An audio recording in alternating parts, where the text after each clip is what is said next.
So now we have our next candidate, Dan DeBono.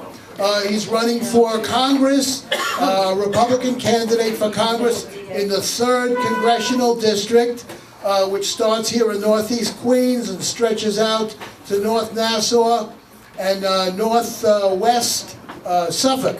So Dan DeBono has spoken here before, where some of us who are petitioning for our candidates are carrying his literature in this district. Let's welcome Dan DeBono once again to our club.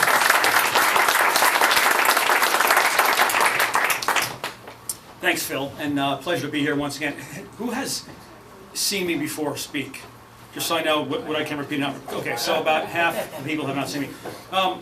Can you hear me without this? Oh. Yeah. Can you hear me fine? Okay, no, I get a no. So, fine. I'm Dan DeBono, I'm running in the 3rd. The 3rd CD extends from Northeast Queens, effectively the Whitestone Bridge, and then a little swath, tiny swath of Bayside, Glen Oaks, and then into New Hyde Park, Little Neck, Douglaston, all the way across the northern half of Nassau County into Kings Park in the county of Suffolk. And it goes essentially along the northern Long Island Expressway, a little bit below. And Swazi is the current seat holder. He ran a tough race last year against a guy by the name of Jack Martins. And Jack Martins is a very good Republican. He's a good company man. He has the right policies. But something happened with Jack last year that I think really threw a lot of people off, both in the district and nationwide. Jack had a primary challenger. And rather than face his primary challenger, Jack went to the courts. Jack did not want to face this man on the playing field. He went to the courts. From May until September, he was litigating a primary. It was un-American, it was the wrong thing to do, and it cost him dearly. We believe in one man and one vote. Best of luck to all our candidates going forward. Now, what I want to say about Alicia, you're a very tough act to follow.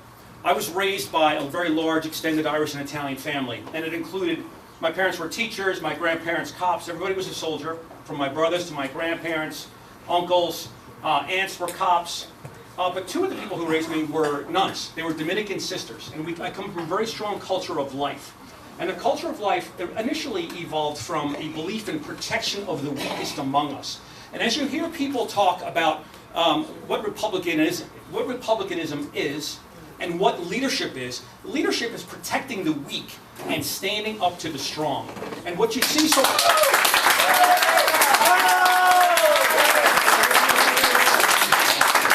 what you see very often in society is on topics like life and abortion, all the way through Congress and the Senate with respect to corporate welfare and crony capitalism, you see our leaders puckering up to the powerful and the strong, and then telling the middle class, too bad. Too bad. And a lot of people say to me, Dan, you had such a very comfortable life, you have a great family, what do you want to get into this mess for? Why do you want to get involved in this toxic environment? And I say, here's why. About a year ago, the chairman of the Federal Reserve, the Federal Reserve Bank is a privately owned entity, by the way. It's owned by the big money center banks. But it's a quasi-government entity, and they set the price of money. They can also print money in endless quantities, and they can direct that money wherever they want. And instead of directing it to all Americans, this whole scheme over the past 10 years, they have directed that money to a tiny sliver at the top. So when you see all this talk about how the economy is doing great, it is doing great, but a lot of that is because there's been this printed money directed at a very tiny elite group, and we're not all sharing it. So last April, the chairman of the Federal Reserve was at she was doing a press conference.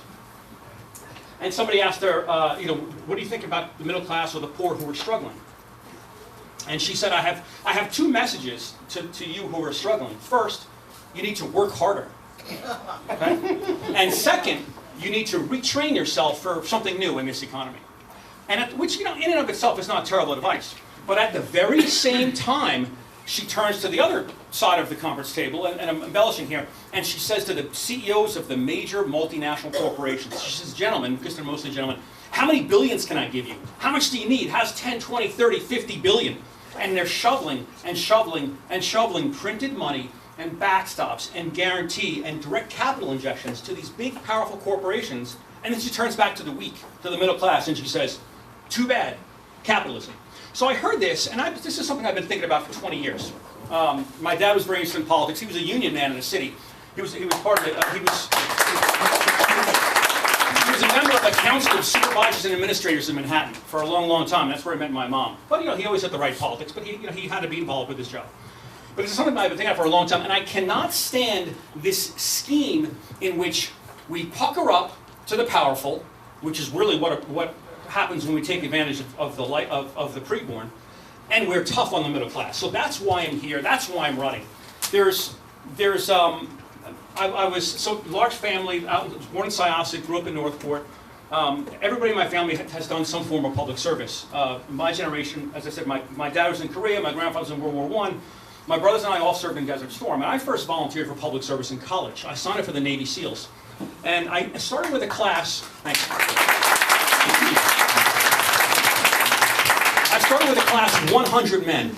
And for 6 months, we had the most hardened professional warriors in the world doing everything they could to find weakness and to root it out. And they rooted out of that class of 100, only 22 graduated. And what they found was they found the people who desired it most, who would run through any wall, who would overcome any obstacle to complete this training because they wanted it really bad.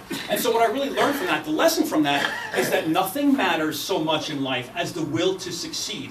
And I've carried that lesson from my Navy days onto the University of Chicago, where I received a master's degree in business.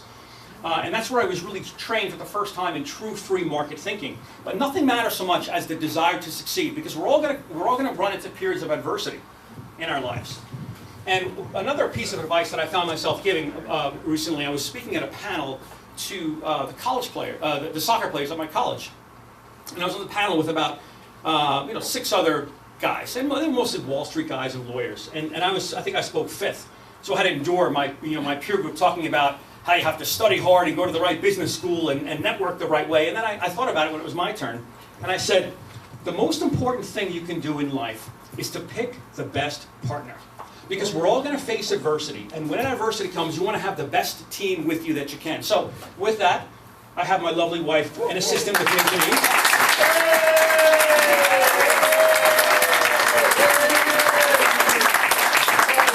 And let me tell you about Janine. Janine is a first-generation immigrant. Okay, Janine was born in Mexico, grew up in Colombia, came to the United States as a 10-year-old, not speaking any English.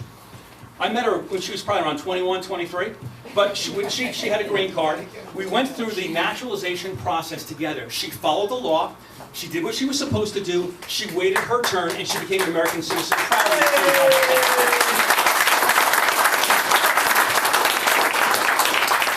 There's 4 things I'm focused on going forward. One is to strengthen what I call the middle-class economy. I am very against corporate cronyism, insider deals, and it takes... This is something that's very difficult to observe because you hear so much nonsense in the press. But let me tell you, almost every ounce of firepower of our tax dollars and of those hundreds of thousands of government employees is aimed at enriching the large multinational corporations. I'm against it. All that firepower should in turn be directed at giving everybody in America a fair chance to succeed. I want to see no more insider deals. I want to see a fair price of capital. I want to see deregulation. I want to see the middle class given a fair chance. What's happened? There's a couple things that have happened to Long Island and to Queens over the past 20 years or so. We've lost massive numbers of middle-class jobs to a couple of different forces. The first is what you call globalization. And anytime you hear the words globalization, it's really a euphemism for $2 an hour labor. So do I believe in free trade? I mean, I believe in fair trade. But what's been happening is the United States over the years, since World War II really, we started out so wealthy and in such a stronger position versus even our allies that we were able to strike these munificent trade deals in which we basically got the short end of the stick. 50, 75 years of that, and our middle class has been hollowed out. What happens is there's tariffs that are unfair going in both directions. So for example, we're charged 10 or 20% to export something, and on the way back in, we only charge 2%. And a lot of these countries that have taken our middle class jobs, I'm talking about 30 to 40 million, let's say, manufacturing jobs, there's no environmental requirements, there's no health and safety requirements. It's really not an even playing field. So I'm a big proponent of fair trade. I'm a big proponent of what the president is doing. Anytime you hear anybody talking about tariffs, okay, everything you read in the Wall Street Journal, the New York Times, not necessarily the Post, but let's take those 2 major outlets. Everything is told from the vantage point of the large multinationals. I call these stateless multinationals with no loyalty to the United States of America. Their only loyalty is, which it should be, is to their shareholders. In a free market, that's their obligation. They should serve their shareholders. But where we fall down as a country is our leadership needs to ensure that we have fair rules so that jobs stay here in the United States. Yes.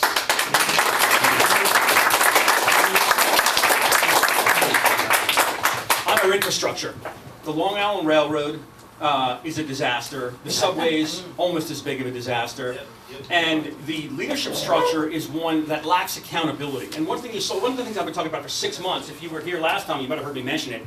The chairman of the MTA is a successful Republican. God bless him. He's a corporate Republican.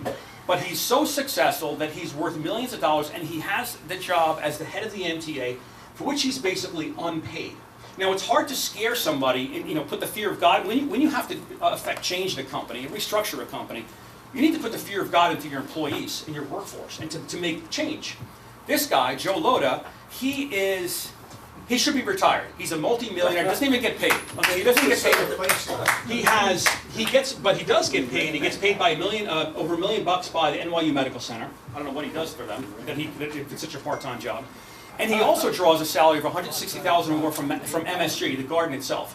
Now, I can't think of a more egregious conflict of interest than being representing Madison Square Garden when you're also supposed to be representing the MTA, which needs to tear down and rebuild almost everything related to the Long Island Railroad at Penn Station. It came out today that he's under an ethics probe. He refused to release the details of such. It's not his fault. It's Cuomo's fault. This appointment should have never occurred. It's one that should be rescinded immediately. We put that on a press release today. We need to have accountability at the top in order to. Am I taking too much time? No, 5 more minutes if you want to, finish up and get some questions. Good. We need to have some more accountability. What we need is more Republicans willing to take a stand with their fellow Republicans to pound the table and to put pressure on Cuomo, to put pressure on Elaine Chao. We need to get more money here for the district, and we need to have a better and more accountable leadership structure. The third thing I'm focused on is protecting the Constitution. Our Constitution is under fire from every angle. I'm a strong defender of free speech, of the right to due process, of the right to privacy, of the right to use cash. Do you know that there's an effort underway right now to make cash illegal? What some of the mandarins on Wall Street want to do, and really in Washington, is to make everything electronic so Big Brother can monitor 100% of what you do, including giving your children an allowance, paying your babysitter. They want to track everything. It's outrageous, it's insidious, you don't hear a lot about it. I'm going to fight it tooth and nail to the end. The right to have a sovereign nation with a protected border. As I mentioned, I come from a my wife was an immigrant. I want to hear Tom Swazi talking about his grandfather came across with his dad who became a millionaire and law partner. He talks as if he had some kind of adversity. But we need to have rules.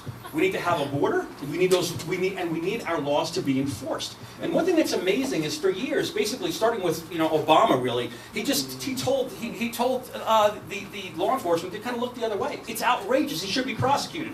I don't think that'll ever happen.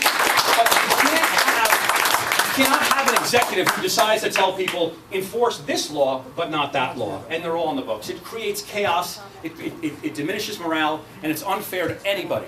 And the fourth thing that I'm focused on is to keep us safe physically. All right? And the most important, the only way we're going to keep America safe is to have an elite military with the best equipment and the best training and backed up by the best nation that the world has ever known. And I know there are a lot.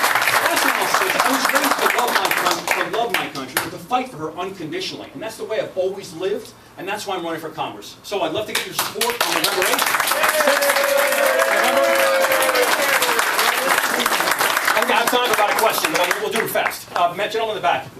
Hi, Tom Swazi recently said something about Trump, the Second Amendment being used for the purpose of Trump. Do you recall anything like that recently? Yeah, I'm a strong supporter of the Second Amendment. But yeah, you didn't mention the yeah, that's fine.